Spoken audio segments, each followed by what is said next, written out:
எல்லாருக்கும் வணக்கங்க. இன்னைக்கு என்ன செய்ய போறோம்னா அரிசி மாவு போண்டா. அரிசி மாவு போண்டாவுக்கு அரிசி எடுத்து கழுவிட்டு ஒரு 3 மணி நேரம் ஊற வச்சுக்கணும். இப்போ நல்லா மிக்சியில் போட்டு கல்லில் ஆட்டலாம். டைம் இல்லாத மிக்சியில் நல்லா போட்டு நைஸாக அடிச்சு எடுத்துக்கலாம். போண்டா ரெடி பண்ணுவோம். அரிசி மாவு வந்து ஆட்டி வச்சுக்கிற போண்டாவுக்கு, அரிசி போண்டாவுக்கு கடல் மாவு ஜலிச்சது இது கூட சேர்த்துக்கலாம். இது கூடவே கருவேப்பிலை, வரமிளகாய், வெங்காயம் கட் பண்ணி வச்சுட்டு இது கூடவே சேர்த்துக்கலாம். அரிசி மாவு கொண்ட உப்பு, ஒரு பிஞ்சு அளவு சோடா உப்பு சேர்த்துக்கணும். நல்லா கலக்கிக்கும். அரிசி மாவு சேர்த்து கொஞ்சம் கடலை மாவு சேர்த்துக்கிட்டா தான் போண்டா நல்லாயிருக்கும். நாங்கள் வந்து எண்ணெய்களுக்காக கொஞ்சம் கெட்டியாக போடுவோங்க. நீங்கள் கொஞ்சம் பொசு பொசுன்னு வர மாதிரி இருந்துச்சுன்னா கொஞ்சம் தண்ணி ஊற்றி சோடா போட்டுக்கலாம். பொசு பொசுன்னு வந்துடும் போண்டா. எண்ணெய் காய்ஞ்சிக்கிட்டு இப்போ போண்டா போட ஆரம்பிச்சிடலாம். அரிசி மாவு போண்டா சூப்பராக டேஸ்ட்டாக இருக்குங்க.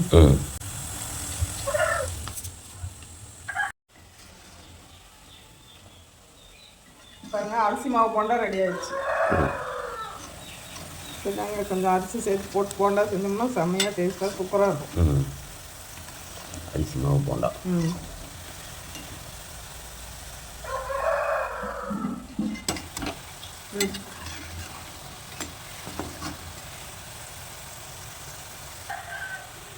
சேர்த்துடலாம்.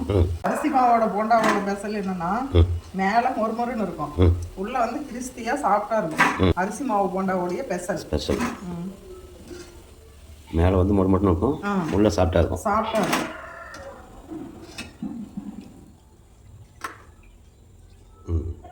பாருங்க, போண்டா சூப்பரா ரெடி ஆயிடுச்சு.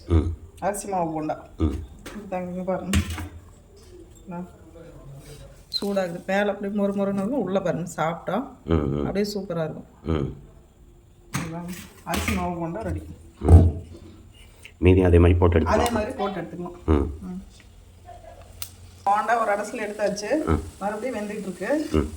அவ்வளோதான், சூப்பரான போண்டா ரெடி. வாங்க ஒரு கிலோ போண்டா சாப்பிட்லாம்.